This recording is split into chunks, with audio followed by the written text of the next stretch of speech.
Basta nung mga usapan po namin nung mga times na yun, lagi po niya sinasabi, basta gagawa daw siya ng paraan. Gagastusan daw po niya.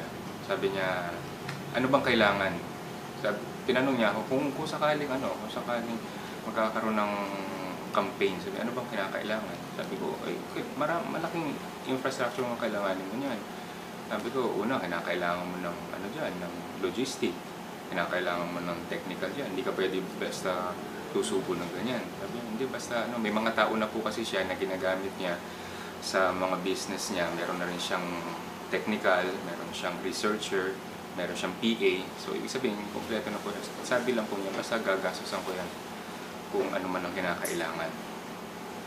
Tapos, kaya po nung kinontak niyo po kami, doon po, nalaman ko na nagsimula na siya. Ang una pong ginawa niya, bumili siya ng mga cellphone sa Green Hills. Tapos, yun po, naging bahagi ko po doon.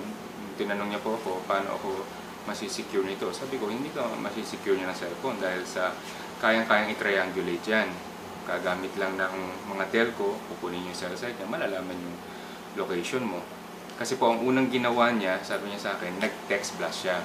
Although, wala po ako natanggap dun sa kung ano man yung tinext blast niya. Sabi lang po niya, yung mga numbers po galing kay 29, mga cellphone numbers.